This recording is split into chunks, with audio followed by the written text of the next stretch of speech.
सरकार ने भी चेंज किया है, फायदा किसका होगा, नुकसान किसका होगा? मैं कोर्ट को धन्यवाद देना चाहूँगा कि कोर्ट ने सरकार की पूर्व नियोजन नीति को रद्द किया, कि इन्होंने अपनी नियोजन नीति को चेंज किया है और चेंज करके हिंदी, अंग्रेजी, संस्कृत ये तीनों लैंग्वेज को फिर से नियोजन के लिए लाया गया है। और यही अनुरोध है कि अब फिर आगे इसको हटाने की कोशिश नहीं करे सरकार। इसी विरोध से आपने देखा कि जयराम महतो निकले हैं नेता बन के, एक बयान भी आया कि झारखंड सबकी बाप का नहीं है। एक्चुअली जो भी लोग विरोध कर रहे हैं, हम समझ रहे हैं कि उनको जानकारी नहीं है। झारखंड एकेडमिक काउंसिल जो है उसके 10th और 12th की सब्जेक्ट्स क्या है, आप वही सब्जेक्ट को ना रखेंगे नियुक्ति प्रक्रिया में, जो सब्जेक्ट में आप उसको पढ़ाए हैं। यहाँ के लोकल लैंग्वेज को लाना है तो पहले हमें क्लास 1, 2, 3 से ही इसकी पढ़ाई करनी होगी। कोई भी विद्यार्थी इस लैंग्वेज में पढ़े ही नहीं है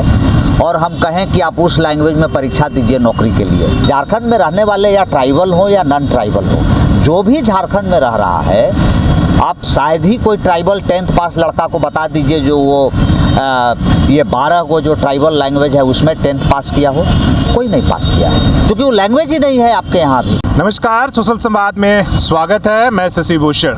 आज हम लोग यहाँ भगवान बिरसा मुंडा की ये जो आप देख रहे हैं प्रतिमा के नीचे बैठे हुए हैं और मौका ये है कि आपको पता ही होगा कि झारखंड सरकार ने नियोजन नीति को लेकर अपना फैसला पलट दिया है। लेकिन सरकार जब हाई कोर्ट ने नियोजन नीति को रद्द कर दिया तो फिर से वापस लेकर आई है और उन तमाम चीज़ों को शामिल किया है। क्या कुछ है, हमारे साथ पूर्व DIG राजीव रंजन और अभी आप देख रहे होंगे कि लगातार झारखंड के मुद्दे पर और यहाँ समाज सेवा में एक काफ़ी जो है अभी अपनी महत्व भूमिका निभा रहे हैं। सबसे पहले बातचीत में करने के लिए स्वागत है सर। सवाल वही से जो सरकार ने भी चेंज किया है, फ़ायदा किसका होगा, नुकसान किसका होगा? इसलिए कि अभी भी विरोध और सपोर्ट, एक तरफ स्वागत हो रहा है, दूसरी तरफ अभी भी विरोध का भी ये चल रहा है। शशि जी, सबसे पहले तो मैं सरकार के इस निर्णय को और कोर्ट के इस निर्णय को, जिसका लगातार 1.5 साल से झारखंड के रहने वाले ऑलमोस्ट सभी लोग, जो भी 80% जनता है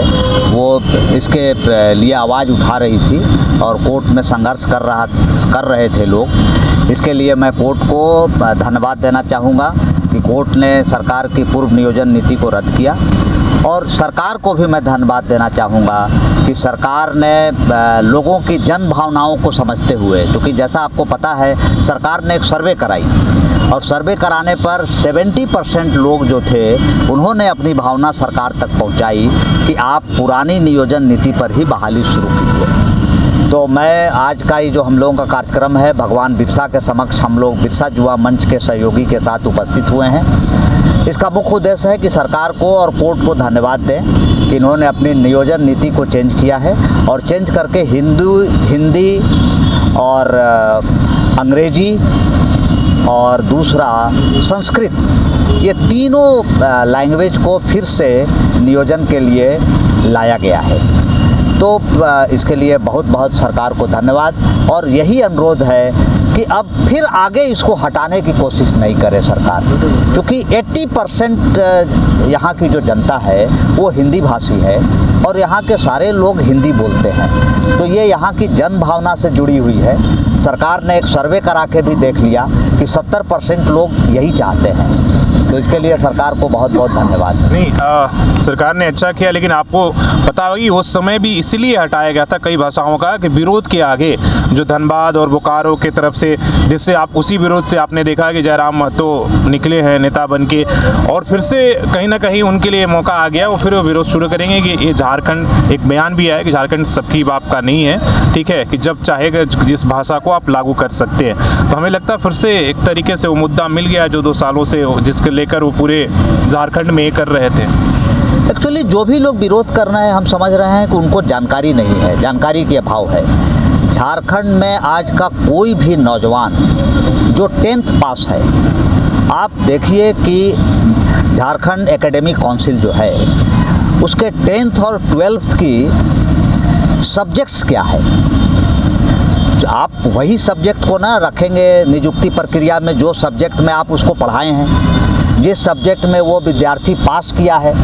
ऐसा कोई सब्जेक्ट तो आप नहीं रखेंगे जिसको वो पढ़ा ही नहीं है। तो जितने भी झारखंड के आज के डेट में पढ़े हुए नौजवान हैं, 10th लेवल में लैंग्वेज में इंग्लिश कंपलसरी है और हिंदी, उर्दू और संस्कृत ये ऑप्शनल सब्जेक्ट है। तो जो भी 10th पास नौजुवक हैं आज के डेट में, वो यही 3 सब्जेक्ट को पढ़े हैं।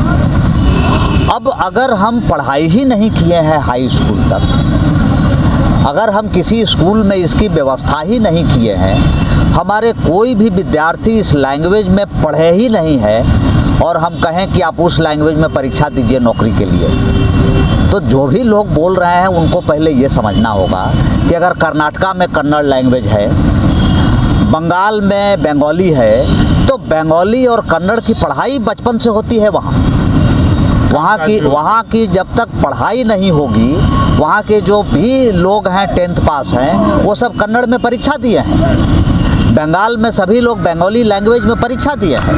हमारे यहाँ चूँकि पढ़ाई अभी तक हुई नहीं है, तो जब तक आप बचपन से पढ़ाई नहीं करेंगे तब तक आप एकाएक परीक्षा में उस लैंग्वेज को लाएंगे, तो मैं समझता हूँ कि ये बिल्कुल ही कहीं से भी न्याय संगत नहीं होगा और कोर्ट इसी को पकड़ा है।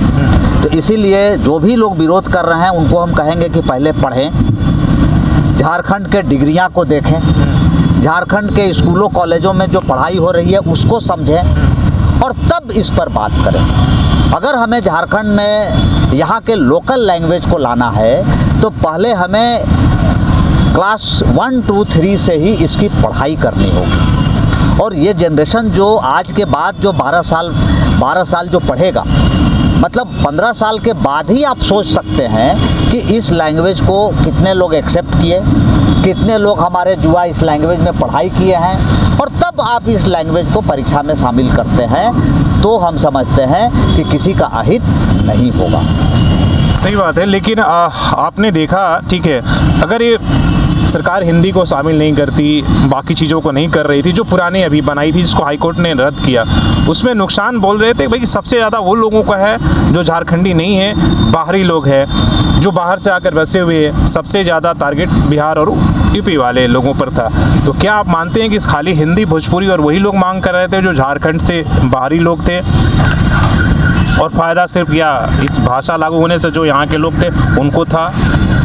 नहीं, मेरा मानना है कि जो भी हमारे यहाँ के राजनीतिज्ञ हैं वो इस बात को ठीक से समझ नहीं रहे हैं, क्योंकि बहुत बेसिक मेरा प्रश्न है जो भी यहाँ के राजनीतिज्ञ हैं उनसे, कि जिस लैंग्वेज की आपने पढ़ाई ही नहीं की है उस लैंग्वेज में परीक्षा लेने का औचित्य क्या है। मैंने कहीं ना कहीं ये हम युवा पीढ़ी को भरमा रहे हैं या उसे दिग्भ्रमित कर रहे हैं जिस लैंग्वेज की आप पढ़ाई नहीं किए हैं। मेरा बार बार यही कहना है और मैं शुरू से इस बात को कहते रहा हूँ कि चूँकि मैं खुद एक झारखंडी हूँ, पलामू का रहने वाला हूँ। मैं आपकी भाषा भी मगही होगी? मगही भाषा है, भोजपुरी भाषा है, हिंदी भाषा है, लिखने का हिंदी ही होता है, हिंदी भाषा है, इंग्लिश भाषा है, मैं सब भाषा में बोल लेता हूँ। लेकिन मेरा ये कहना है कि जो भी हम लोग यहाँ पढ़ाई किए हैं, मेरे समय में भी 10th में और 12th में हिंदी ही कंपलसरी था और इंग्लिश था, ठीक है। आज भी हम 1900 आज के लगभग 40 साल पहले मैट्रिक पास किए, तो आज भी वही है भाषा जो 40-50 साल पहले था। हमारे जो भी यहाँ पर साथी बैठे हैं, ये भी जो मैट्रिक पास किए हैं आज के 20 साल पहले, कोई 30 साल पहले, सब लोग हिंदी ही से यहाँ पे, और झारखंड में ही रहने वाले लोग, झारखंड में रहने वाले या ट्राइबल हो या नॉन ट्राइबल हो, जो भी झारखंड में रह रहा है, आप शायद ही कोई ट्राइबल 10th पास लड़का को बता दीजिए जो वो ये 12 को जो ट्राइबल लैंग्वेज है उसमें 10th पास किया हो, कोई नहीं पास किया है, क्योंकि वो लैंग्वेज ही नहीं है आपके यहाँ भी। तो सरकार जब किसी भी लैंग्वेज को एडॉप्ट करेगी, ये बहुत बेसिक बात है, तो जब कोई लैंग्वेज को एडॉप्ट करे तो सरकार पहले देखे कि मेरे यहाँ उस लैंग्वेज में पास किए हुए कितने नौजवान हैं, आप कितने नौजवान हैं। इसीलिए सरकार ने जब ऑफ द रिकॉर्ड में इसकी सर्वे कराई तो 75% से ज़्यादा, जैसा मैं मीडिया रिपोर्ट से ही देखा हूँ, लोगों ने कहा कि उचित नहीं है, आप पुराना जो नियोजन नीति है उसको लागू कीजिए। लास्ट सवाल, क्या है नियुक्ति की रास्ते से साफ आपको दिख रहे हैं कि फिर कहीं पचड़े में फंस जाएंगे, विवाद में, विरोध के आगे सरकार फिर से झुक जाएगी? मेरा तो मानना है कि ये झारखंड के युवाओं के लिए बड़ा सुनहरा अवसर है। और सरकार ने जो नई नियोजन नीति बनाई है ये सफल होगा। झारखंड के युवा इसका अवसर लें, झारखंड के युवा तैयारी करें और ये बाहरी भीतरी को मुद्दा छोड़ करके हमारे युवा जो हैं उनको नौकरी मिले, सरकार उनको नौकरी दे। हम लोगों की यही चाहत है। जो भी युवा यहाँ बेरोजगार हैं, चूँकि सरकार के यहाँ बहुत सारी वैकेंसियाँ पड़ी हुई हैं, सरकार उनको रोजगार दे और झारखंड में एक समरसता का माहौल हो, यही हम लोगों की चाहत है और यही सरकार से उम्मीद भी है। चलिए, धन्यवाद। और हमें भी उम्मीद है कि इससे जो नई नियोजन नीति है कहीं फिर से विवाद में ना फंसकर जिस नीयत से बनाई गई है कि जो नियुक्तियां पिछले 3 सालों से होल्ड पर थी, इस स्थानीय और नियोजन नीति की वजह से वो फिर से निकले और लोगों को कम से कम मौका मिले उन्हें और सेलेक्ट होने के लिए, अपनी प्रतिभा को दिखाने के लिए। इसलिए कि जब परीक्षा नहीं होगा, इसी तरीके से टलता जाएगा, विवाद में फंसता जाएगा, तो फिर युवाओं का क्या होगा जो सालों से तैयारी कर रहे हैं और एक उम्र के बाद उनकी भी उम्र निकल जाएगी तो उस परीक्षा को अटेंड भी नहीं कर सकते हैं। लेकिन देखना कि झारखंड की राजनीति है बड़ी संवेदनशील आजकल, भाषा के नाम पर, स्थानीय के नाम पर और नियोजन के नाम पर कब किसकी जो है संवेदना जाग जाए, कौन विरोध में खड़ा हो जाए, ये कहना बड़ा मुश्किल है। अपने सहयोगी CH राममूर्ति के साथ शशि भूषण, सोशल संवाद न्यूज़, झारखंड।